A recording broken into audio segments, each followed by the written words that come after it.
Hey guys, thank you for joining us. We have Mark Avery here, who's our VP of HR consulting practice.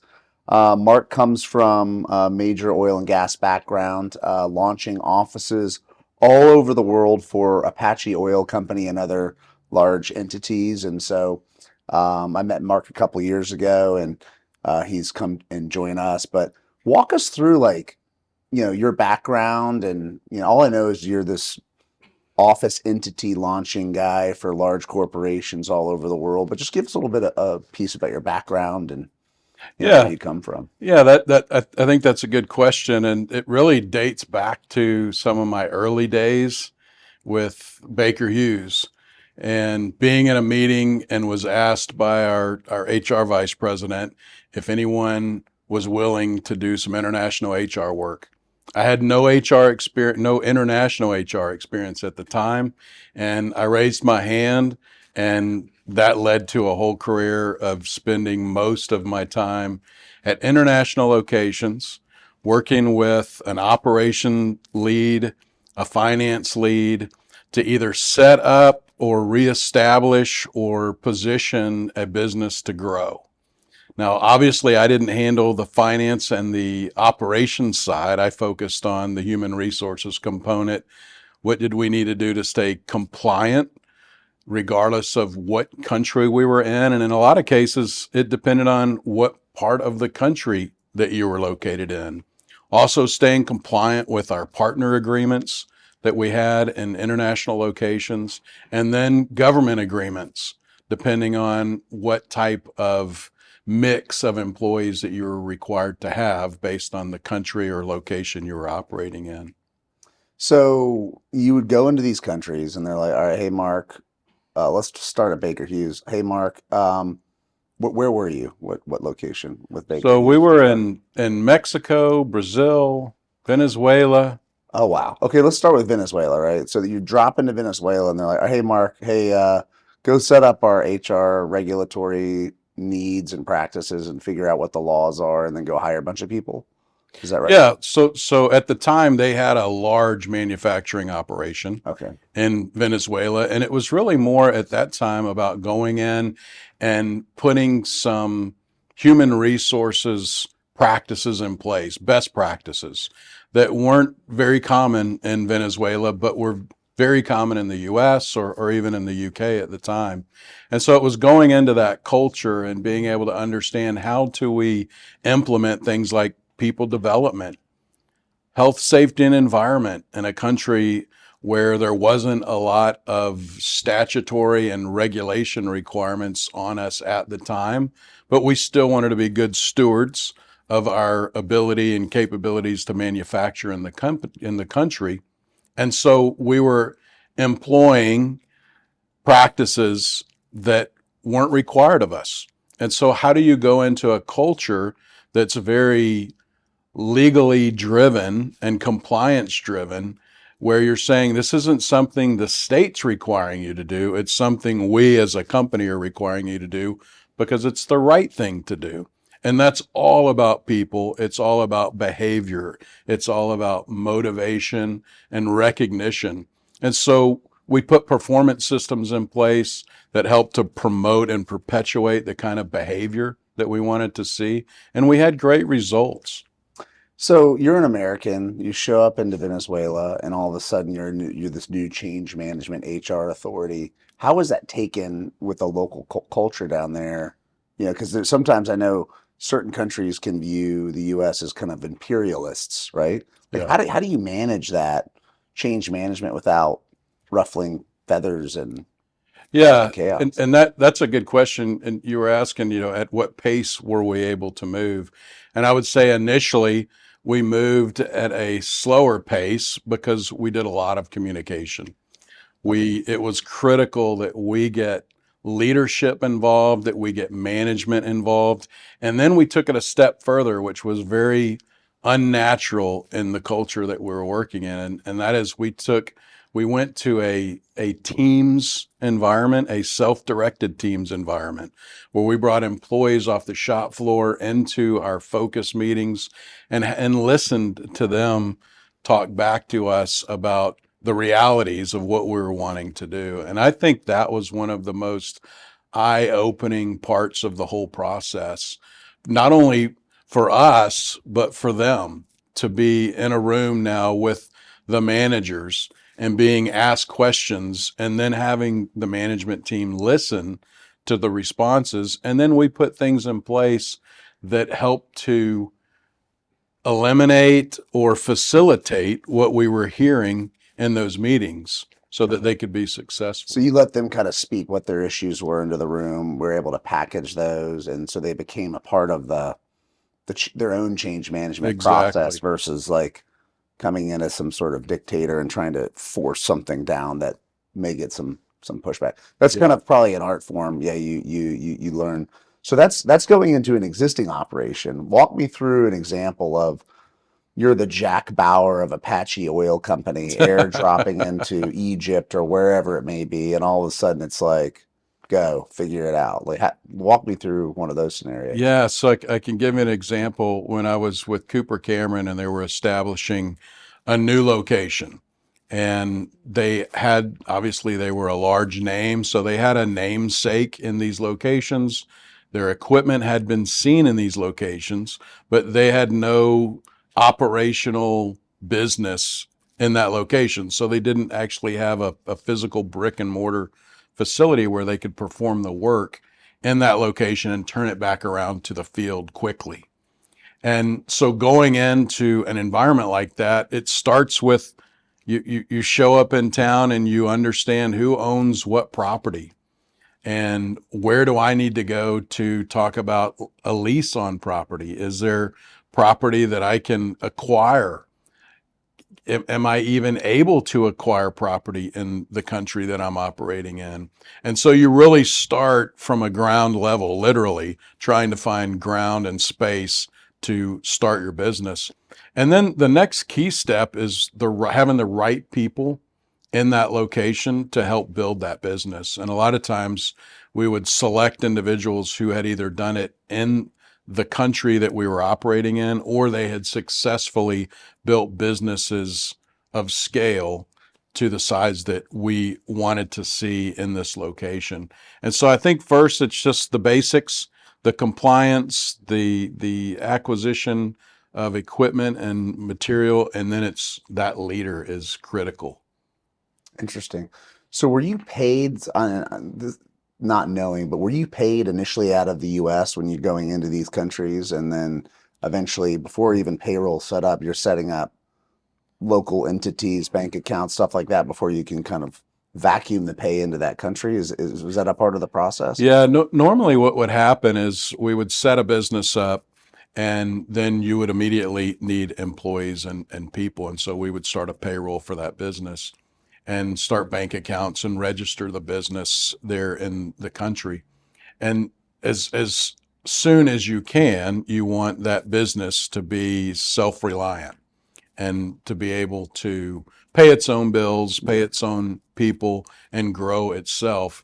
And so there's a time span that can happen. And a lot of that's dependent upon the market that you're trying to get into in that country.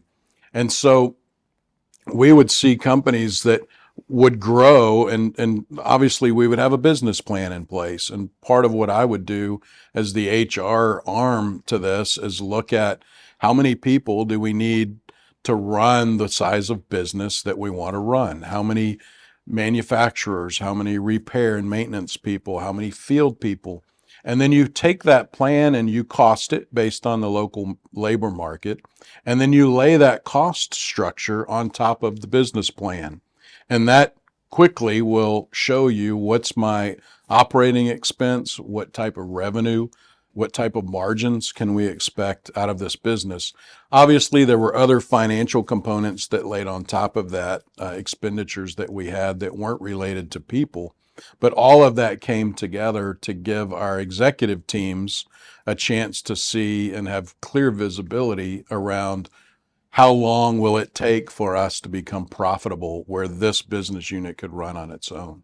Got it. So it's you're layering the cost structure, what your prices need to be, and stacking that all up into a column for a healthy entity, and Yeah. each And did that process, it worked the same? Didn't matter what country you went to, it was all the same Yeah, 16 problems or whatever there is. they were similar. I mean, one of the things, the companies that I was working for at the time were large companies, and so they had very sophisticated financial reporting mechanisms in place, and they didn't like guesswork. And so to just say, we'll kick a business off and see how it goes, you would never get the approval and the funding to do that with these types of companies that I was with at the time. They wanted a model. They wanted to see, what is this business going to do? How is the revenue coming in? What is the cost that's going to be going out? What's our risk and our mitigation plan around those risks?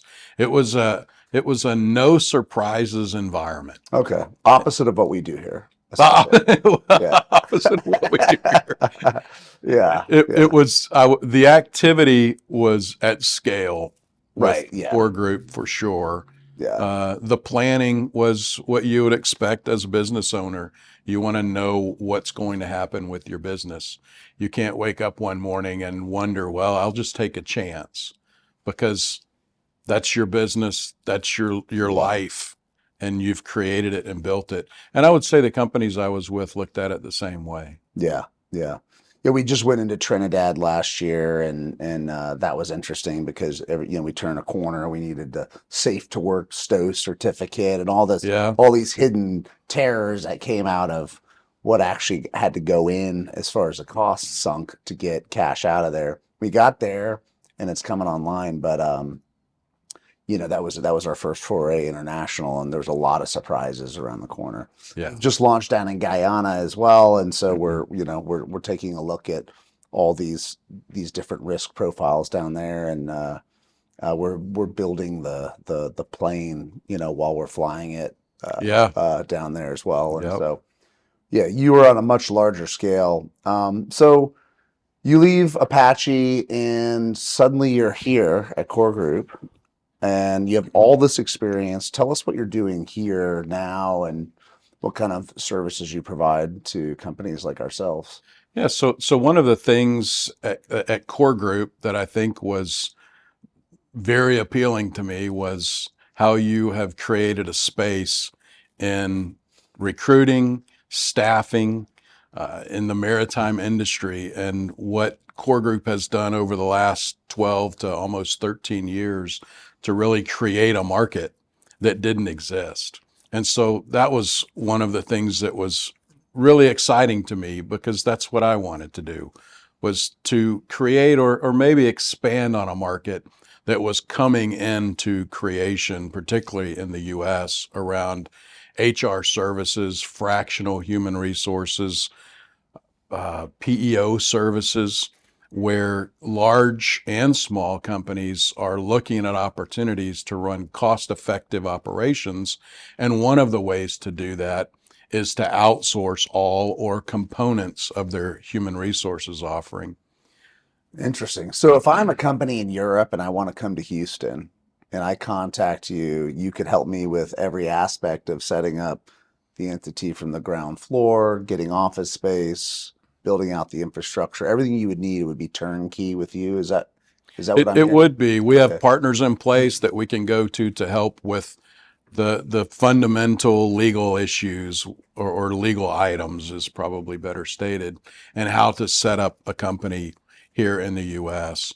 And oftentimes it's those law firms that help international companies coming in from start all the way until the point that they launch their business, because there are a few hurdles in there that they want to make sure align correctly so that they can be compliant and they don't wind up having their business and operations delayed in the US.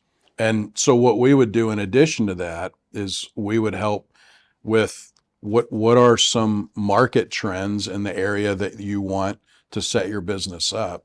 Are there better locations where you could come into the US and set your business up based on the raw materials you need, the supply chain challenges that you may create for yourself simply because you're not in the right place in the US? And if you shifted 1,000 miles in one direction, you could eliminate significant supply chain and delivery costs.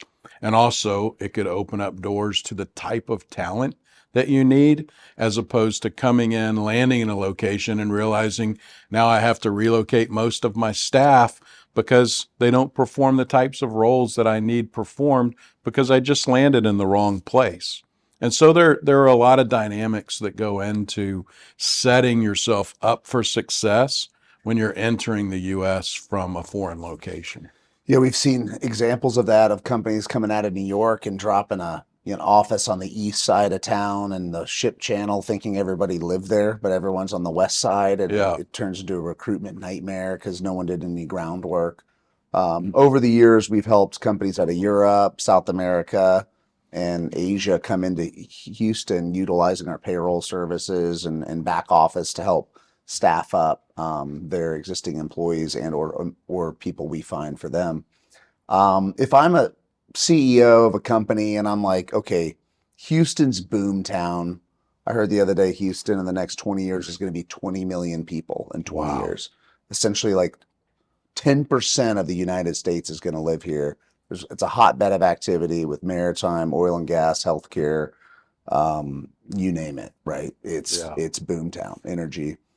Um, how would I go about, like, if I want in the action, I contact you, walk me through that process.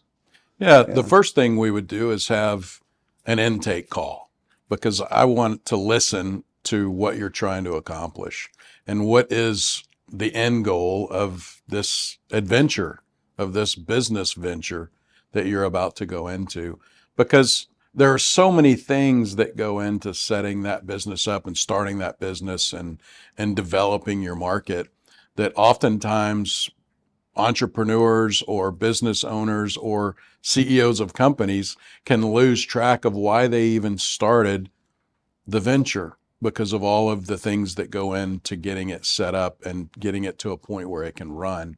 And so I think first it's setting up what do you want to accomplish? What's your mission? What's your vision for this business venture? And then a very close number two or B to that would be what type of revenue do you need to generate? What makes this business profitable? And what does that growth look like over a 3 to 5 year period of time? And then the third part is now let's put a business next to that, which includes people, systems, technology, location, supply chains, and you start to build that business on paper, and then you can model it and you model it forward and until that model behaves the way that business owner or that CEO wants it to behave, you really don't have a plan to get started. And you can do all that modeling for them. Is that, I mean, We it's a can we service? can Okay. oversee that Yeah. business venture part. See, business venture modeling is a very interesting service and skill set. Not a lot of people have that piece. And so, uh, pivoting the conversation right now into HR consulting, HR outsourcing. It works for large companies going into new ventures. It works for small companies. For me, as like a persona, someone who started a company from zero to 50 million in revenue, um, you know, I felt like right around 10 million in revenue, um, it was like HR chaos ball. Do you know what I mean? I'm dealing with all these feelings, which I don't mind. I don't mind feeling management, but the velocity of personnel issues like took off at a scale. And if I would have had an HR outsourcing partner, someone to come in and like deal with some of the block and tackling, or at least strategy around, hey, you should take a left here, or here's a letter to sign there, or whatever it may be to stay out of trouble. How would you proposition yourself to myself as a company that's scaling? Suddenly there's no HR person and the needs there. When should they do it? Yeah. Should they have done it at 5 million? Should they have done it at 10, 20? Like what's the ideal scenario there? Yeah, and my experience is that most CEOs take action too late. And That's truth. and a lot of what drives that is they're focused on their business. and they expect the people they hire to behave the way they behave and to respond the way they respond to business challenges. And that is very, very seldom the case. That CEO or business entrepreneur is unique.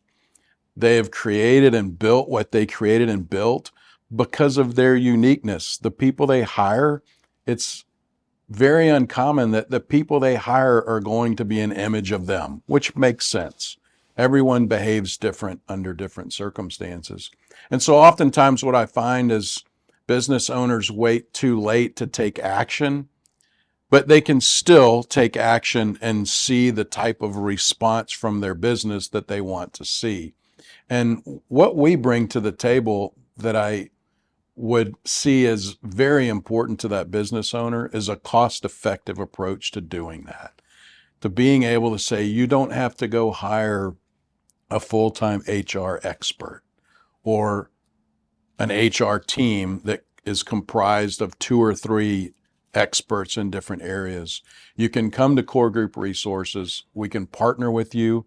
And when we come in and do HR work for you, you're only paying for that fragmented piece of HR work that we're delivering for you. Yeah, it would have been nice to have you in a fractionalized manner 3 years ago. It was a chaos ball. Someone's like, "You need HR." I'm like, "Whatever." And then we put our HR manager in place, and all of a sudden, this vacuum of personnel issues came off my desk, and I'm like, "Oh my gosh, it is real. It's a real Yeah. thing." And so, it's just nice to know that those services are available. Um, if there's one thing or something that you want to talk to the market about regarding your services, and can you kind of map out, what this HR consulting practice is going to look like in the next, you know, 2 to 5 years, that whole build? Yeah. Yeah, and when you think about our approach and perspective is unique in that we're actually starting this product line or this service in an organization who lived it.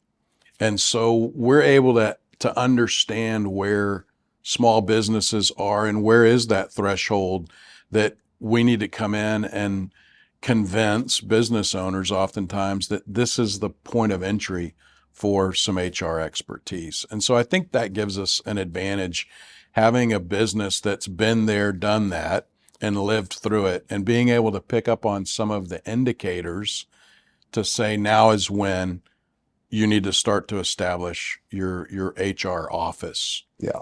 And then I think the other thing that we bring to the table that oftentimes companies that do what we do in the area of HR consulting aren't able to provide is that we're flexible.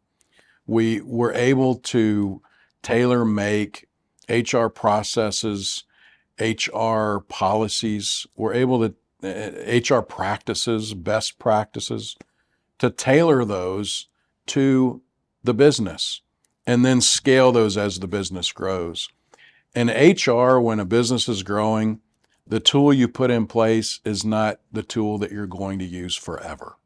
And so being able to understand that businesses need cash in order to thrive and grow and develop, and being able to understand how HR plays into that, and that we need to be cost effective and offer cost effective solutions to business owners rather than going out and spending hundreds of thousands of dollars on a system that they're not even going to grow into until 5 years down the road, Yeah. doesn't make sense for that business owner. And so really taking on that business owner's persona, so to speak, and understand where are they going with their business and how do we scale that business so they don't sink cash at times and into things that they really don't need to sink cash into. Yeah. And HR legal advice, right? Events Yeah. occur and like, hey, someone just did this. Like, how should I respond? What paperwork do I need in place?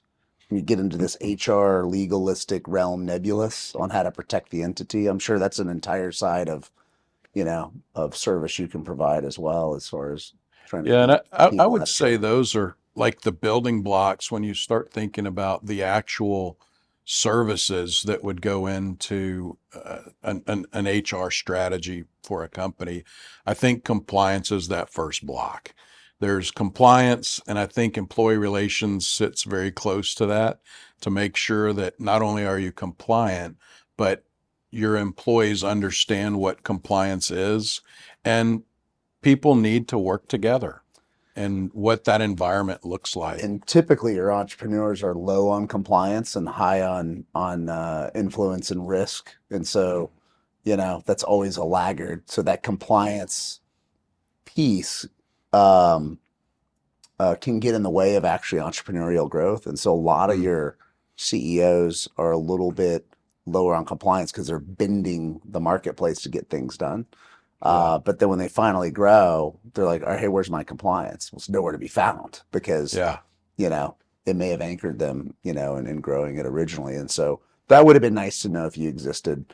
If you came into me 5 years ago and says, "Hey, I'm going to keep you out of trouble fractionally for a day a week, and I'm going to bring compliance to the table," I would have like signed.